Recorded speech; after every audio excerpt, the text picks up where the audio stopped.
So it's June 29th, 2024. Abhayagiri. Days and nights are relentlessly passing. They keep passing and passing. The wheel of time keeps rolling on, and it can't be said enough. It's good to have these constant reminders, and those of us who are... So today there's people of various ages in the monastery, from infants up to elderly people.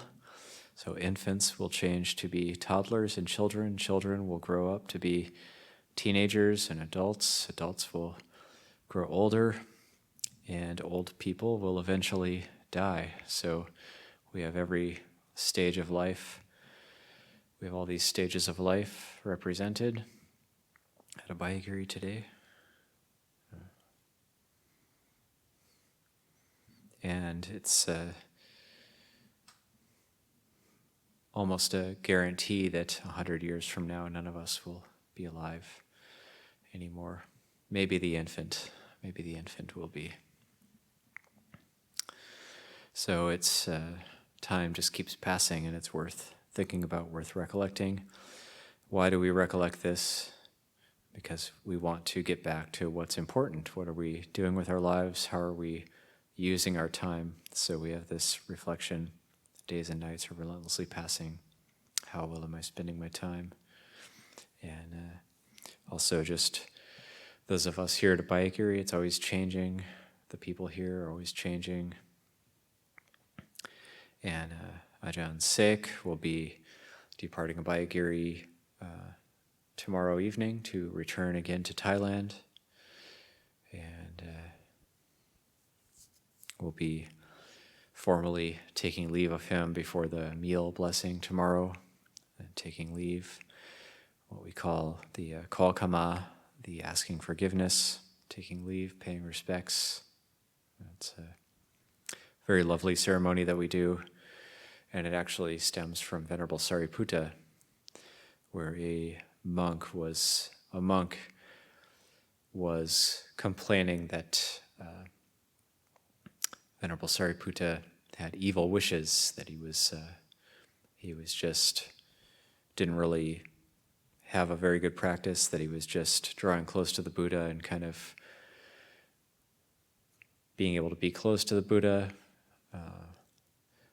and kind of making a show of his practice, and that he didn't really have anything really special.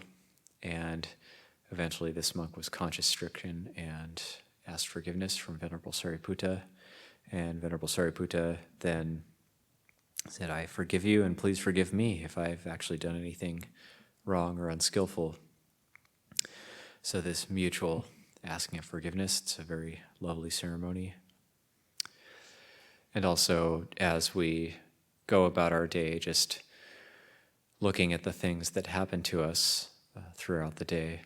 And the Buddha talked about this quality of dukkha, or suffering, that's all pervasive, and it's just part of being human and having a human life. And I'm sure all of us at some point have experienced sadness, sorrow, and for a lot of us, this is what pushed us into the practice, wanting to find a way out of suffering, out of sadness, out of sorrow. Or we may have been doing well, and then suddenly it all changed, and what happened? So the Buddha is talking about this, noticing this quality of sadness or suffering that can arise. Or if we're doing okay and we're not really suffering so much, then perhaps there can still be an undercurrent of agitation or dis-ease that goes unaddressed.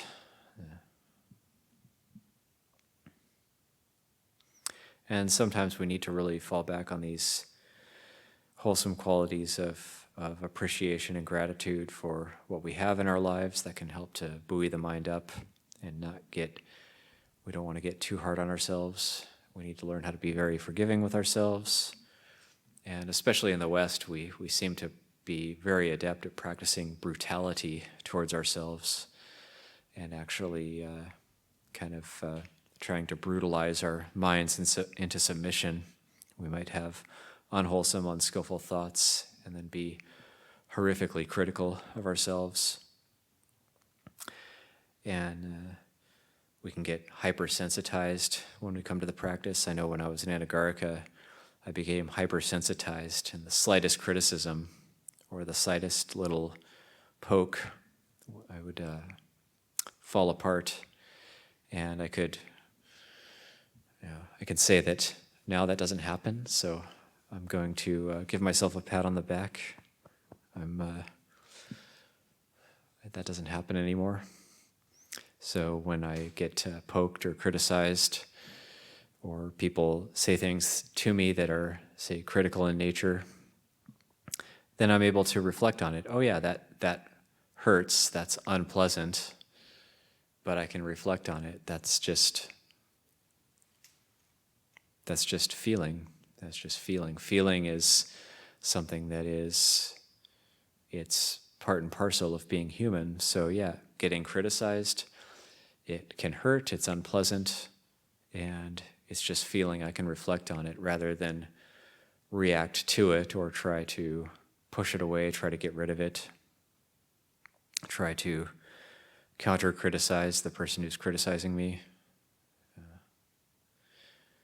or proliferate a lot about how I need to tell that person how they're not correct in that criticism of me.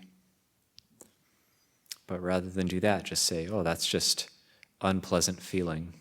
That's unpleasant feeling. Just bringing it back to that basic experience. So a lot of the Buddha's teachings, all the Buddha's teachings are about how to reflect on our experience. They're tools for reflecting on our own experience. So a few of us went on a short Tudong recently. I guess it was only a week ago that we got back. And haven't really talked about it so much yet, so I thought I would talk a little bit about that tonight. It was, we were only really on the road for 5 days, walking up to the Humboldt Vihara, and then we were resting up there for a couple days before coming back. And sometimes that the practice of walking, of just getting out of the monastery and just walking and living on faith, can be, it is a very important part of our tradition. And because sometimes, even though we are living more austere than your average American person, we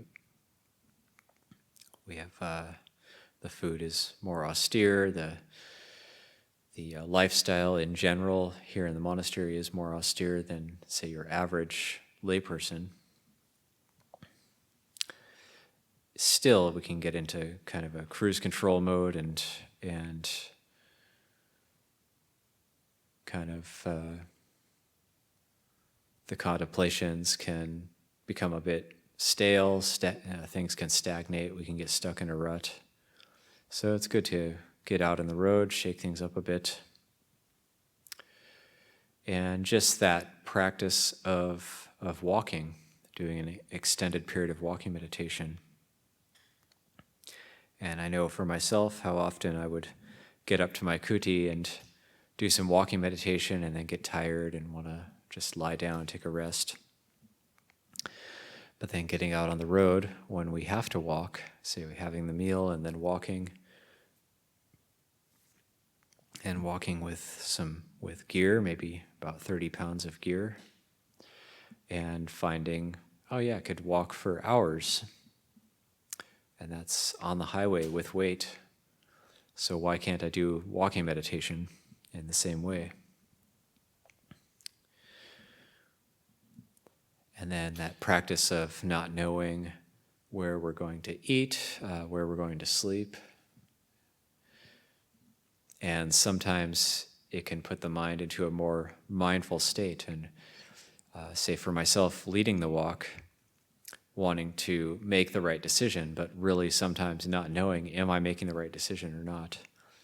We go this way, we go that way, we're trying to maybe find a spot that I remember from previous walks, and feeling that pressure of wanting to get it right, and yet really not knowing if I'm making the right decision. So the mind becomes a bit more attuned to conditions, and the mindfulness, I find, can get stronger, it can get more refined, and that's a natural result of just looking for the right path when the right path isn't apparent.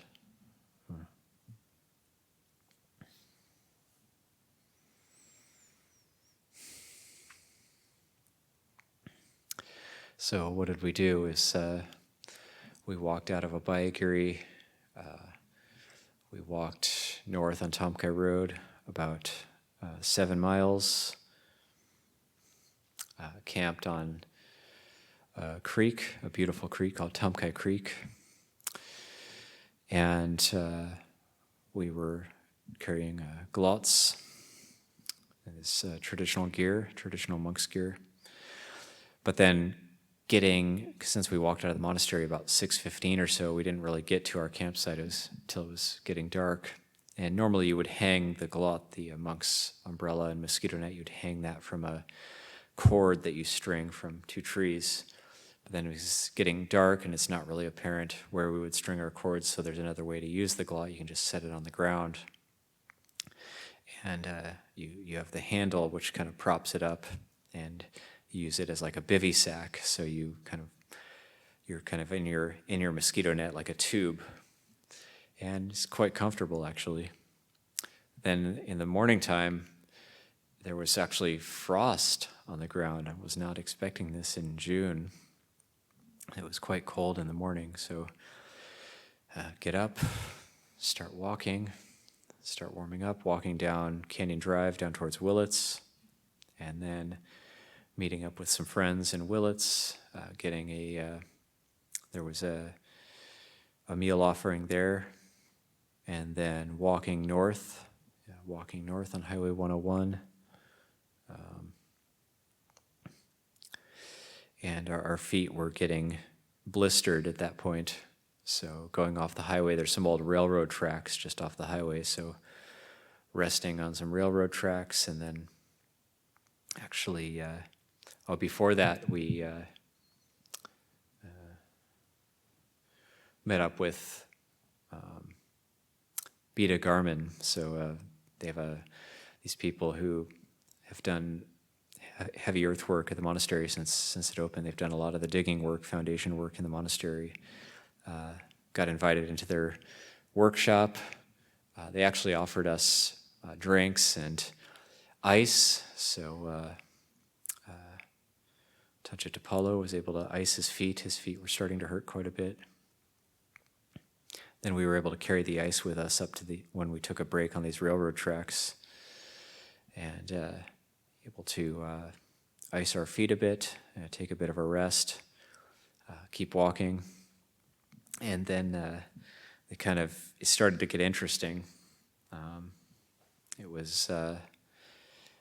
We were walking for not too long, and then a young woman stopped in her car and said, "Oh, are you going to Dwayne's place?" Who's Dwayne? Who are you talking about? And said, "Okay, well, no, we're they kind of started to, when we met up with these people who have this workshop earlier, they said, 'Oh yeah, you can stay at our place. It's up halfway between Willits and Laytonville, so about 10 miles north of where we were at.' Said, 'Yeah, we're actually going to this place that's across from Shimon's Ridge Road.' And she said, 'Oh yeah, where are you staying there?' And I said, we're staying with our friend Heath. And she said, 'Oh, you're staying with my dad. All right, okay.' So I said, 'Okay, I've met this person before, but it was 10 years ago, and I do not recognize you.' So yeah, it was. She gave us a ride to her dad's house, where we stayed the second night, and we were able to set up our Tudong cords, our lines, hang our clothes from there. And then the next morning, Kara, Heath's wife, she took us to, offered us some breakfast, which was very nice, much appreciated, and took us to up to just before, maybe a mile before Laytonville, and then we started walking again, and then somebody pulled over and wanted to take us up to Avenue of the Giants, quite a ways north. So we were going to be dependent on little rides here and there.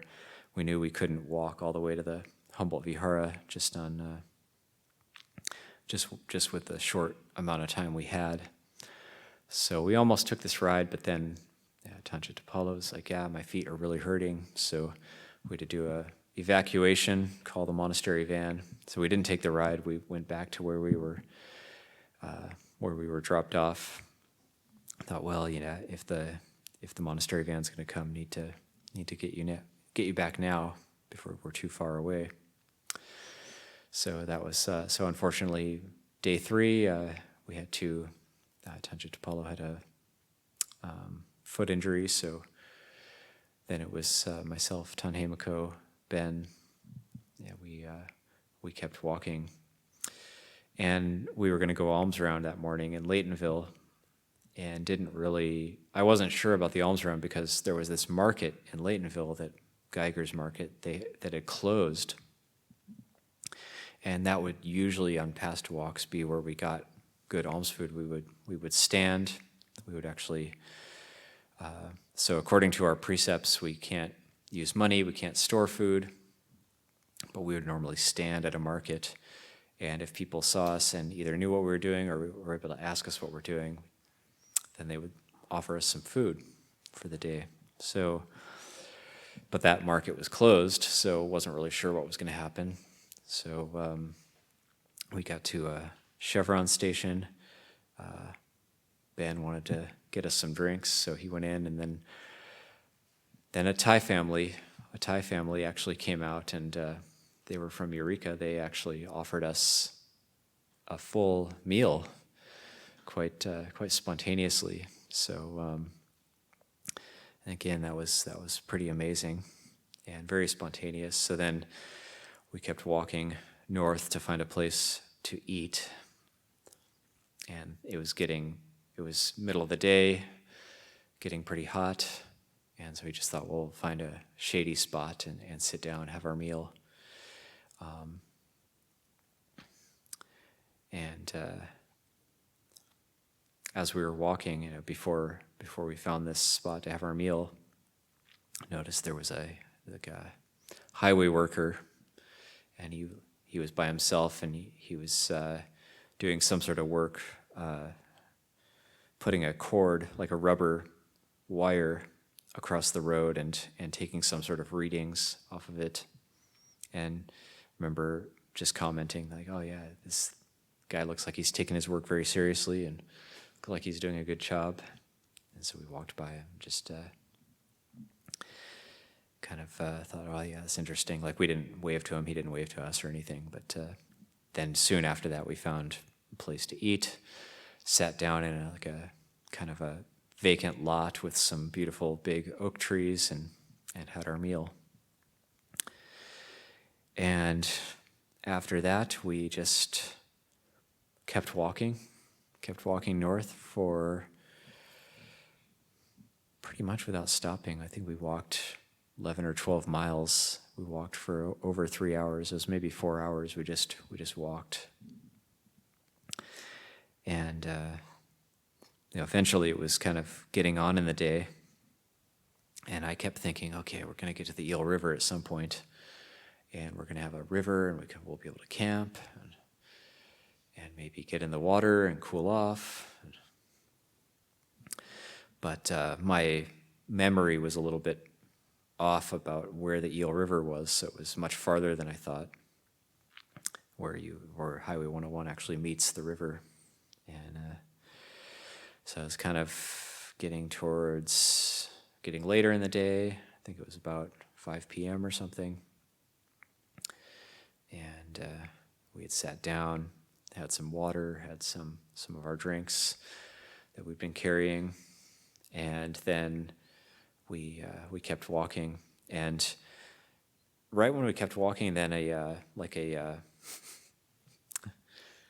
car just stopped in the middle of the highway, like in the lane, but like not pulled over really, and just put their hazard lights on.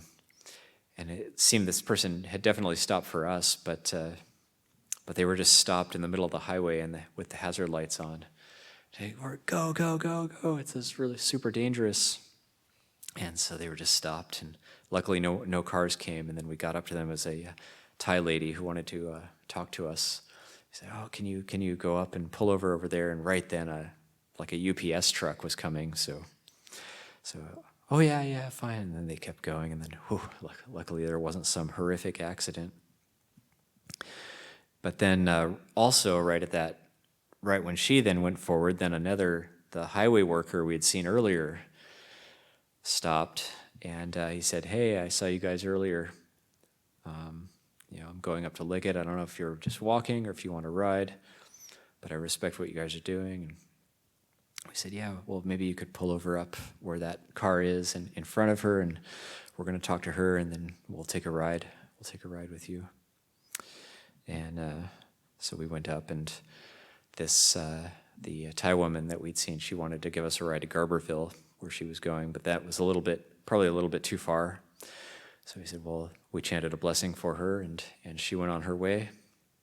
And then we talked to this highway worker who we'd seen earlier, and we kind of said, "Oh yeah, we saw you. It seemed like you were doing a really good job." And he's like, "Oh yeah, I saw you guys, and I really respect what you're doing, and I want to just offer a ride or something." So then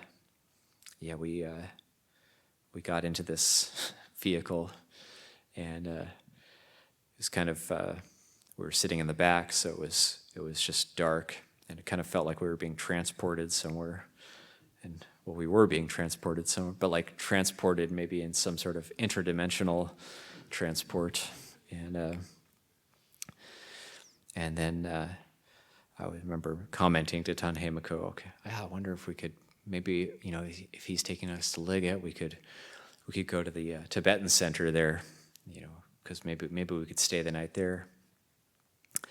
And then he kept driving, and then he stopped, and we got out, and we were at the front gate of this Tibetan center. So he took us to the front gate, and he's like, "Is here okay? Is this a good spot?" I said, "Yeah, perfect." So chanted a blessing for him, and chatted for a minute or two, and then went. We were very, I was anyway. I was very tired at that point, so we went on into the Tibetan center and sat on the grass for a bit. And then there was this, right when we sat down, there was this big white truck that came up to the front gate. And so we were just sitting, and I was trying to get into contact with the manager of the place who I know. And then this guy gets out of this white truck, and then he's got a package for the teacher there, the Rinpoche, who's there. And then manager comes out, and we kind of start connecting with people, and they invite us to stay. And then they say, "Oh, do you know Dwayne?" "Oh, that's Dwayne." Okay, so so we got to meet Dwayne after all, and so all these circumstances came together for this kind of chance meeting, and he's got his late wife was some sort of really high incarnate lama, and they have a Chetty in the hills above Laytonville. It's like kind of a private area, but we had been taken there 5 years before on our previous walk. We'd actually been to this Chetty, but we'd never met the owner. So now we got to meet the owner, and so that was nice.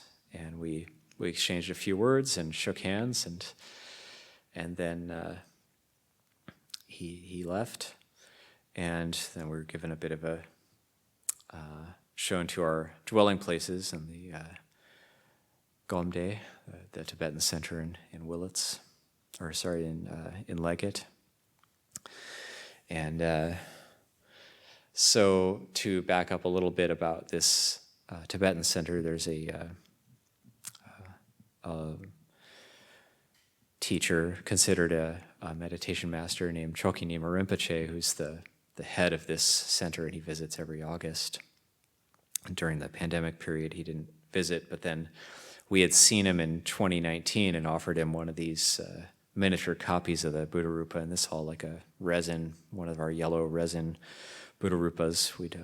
So we had paid respects to him in 2019 and offered him one of these Buddha Rupas, and then we reconnected with him in last year, so 2023, we reconnected and had offered him like a Thai-style Buddha Rupa, and that was when we got to introduce Ajahn Sek to him, and so then I mentioned that because they were taking us to our dwelling places, and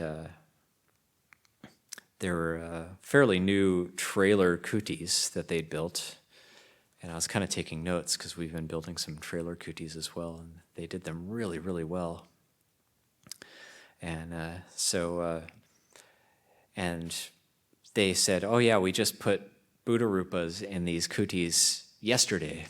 So, and then the kuti they led me to had the yellow Buddha Rupa in it that we had offered, and then the kuti they led Tanhimiko to had the Thai-style Buddha Rupa in it, but there's no way they could have known that we were coming, or that, so the day before, somebody had just put these Rupas in these two new kutis. And so it was quite nice, just a very moving kind of convergence of some sort of good energy. And it was just, great to just have a good rest, have a shower, and just have the next day. And Ben got to stay in the kind of ultimate view retreat kuti, the incredible view of the Eel River. And next day we did they offered breakfast to us. We did some meditation with their community. They offered a big meal to us. Then we, after the meal, then one of the older supporters of the community, one of the guys who actually helped start that community, he ended up giving us a ride up to the beginning of the Avenue of the Giants. So we got to hop forward again and got to start walking there on that afternoon. So we walked for quite a while. Then that evening, we ended up, I was trying to look for a place where I had stayed previously, but I couldn't quite remember how to get to it where it was. It was on the edge of the Eel River. And of course, it had been 5 years, and there's erosion, the landscape changes, trails change, they get overgrown. So I wasn't quite sure where it was, and that was one of these instances where I got us actually a bit lost, and we ended up having to going backwards and then forwards again, and so then eventually it was getting dark, and okay, well, we just got to go to the river here, and then we go to the river, and it was the spot I was looking for. So it was a spot we'd stayed previously. Ended up just laying out in the open. It was quite a nice evening, being able to just lay out in the open. Next morning, continuing to walk, going alms around in Myers Flat, not getting a lot of food, but enough. It was like a loaf of bread, some apples, some bananas, some little sweet kind of wafer type things. So the food was a little bit more austere that day, but still enough. Certainly wasn't nothing. And then continuing to walking. Discovered a beautiful spot on the Eel River, no footprints, no signs of humans. Thought we might be able to camp there, but then ended up, we did head shaving there, which that'll have to be another Dhamma talk, another story. That was the head shaving razor I'd brought was quite dull, and it was contemplation of painful sensations for the three of us. I pride myself that I'm very good at shaving other people's heads, and I felt very bad that I caused a lot of pain. But then I also experienced pain, so we were all in it together. So it was a note to bring a sharper razor next time. We kept walking. This was the first time I've experienced walking on the highway at night. So had Himiko and Ben, they had their lights on, kind of like a red light and a headlamp, just trying to be as safe as possible. And we ended up walking till like 10 p.m. And so our last night on the road, we ended up just finding a spot near the kind of getting toward the north end of Avenue of the Giants, and actually just it's like kind of an empty parking lot, just a grassy area, just laying down there, getting up in the morning, having coffees, keep walking. And I was actually thinking somebody was going to stop and give us a ride, but nobody was stopping. And in the end, it was getting towards nobody had stopped, and we certainly weren't in any situation to get a meal. So we ended up terminating the walk. At that point, I just ended up calling the people at Humboldt Vihara. They came and got us. had some food for us right before the cutoff, where we wouldn't be able to eat anymore. So, but I think the takeaway from this, I think that last day of walking, for me, that was a good practice experience, just being able to walk on the highway and kind of thinking, maybe somebody will stop. Okay, there's some truckers, the logging trucks, they seem to be very friendly with us. There's some waves, there's some kind of light honks, not aggressive honks, but seemingly respectful.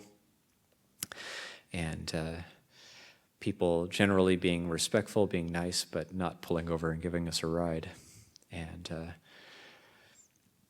so looking at those expectations, and then mixed with the tiredness and the heat and the sweat and the discomfort of walking, and the pain in the shoulders from carrying gear, and the hunger as well. Okay, been walking for a while, getting pretty hungry, hope we get something to eat today. But then looking at those expectations, and I remember while walking thinking of Luang Por Cha, and actually thinking, this is really nothing compared to what those monks experienced in the past in terms of hunger, fatigue, tiredness. These ajahns, like Ajahn Chah, they really, at times, they would really push their students to the point that I've heard one story that with Ajahn Chah, even his students who had the most faith in him, he would push them in ways sometimes that their faith would kind of get shaken in him. Why is he doing that? Why is he asking us to do that? This just seems needlessly difficult, too difficult. So that development of just patient endurance, but also being able to look at the unpleasant sensations and just note them as sensations, be able to look at unpleasant feelings and just note it as feeling, and not let it overpower the mind, overpower the heart. That's really what a lot of these trainings are pointing towards. And then also when it's pleasant, not letting that overpower us as well, just being able to see it and take it as it is. And then just like that, we have these difficulties, these kind of walking on the highway, and then it's over. And then we were up north for a bit, and then we came back to Abhayagiri, and then it's just ordinary again. So the impermanence, these things, the time just keeps rolling on like a wheel. So even if we experience unpleasantness, it's just so fleeting. When we're in it, it might seem like it's lasting for a while, but then it's so fleeting, and our lives are really like this. And it's kind of sad. It's dukkha. Everything is so fleeting. But then when we see it with insight, then the heart can start to loosen its grip on the things it thinks it can hold on to. And then we'll start to experience a sense of coolness and ease. That's really what we're here for, is to experience coolness and ease. All this hard practice that we do, all the precepts and the meditation and developing of insight, this is all so we can see and come to grips with the impermanent nature of all phenomenon, and the heart can start to be at ease and start to be peaceful. I think that's probably good for this evening for reflection, and I'll leave you with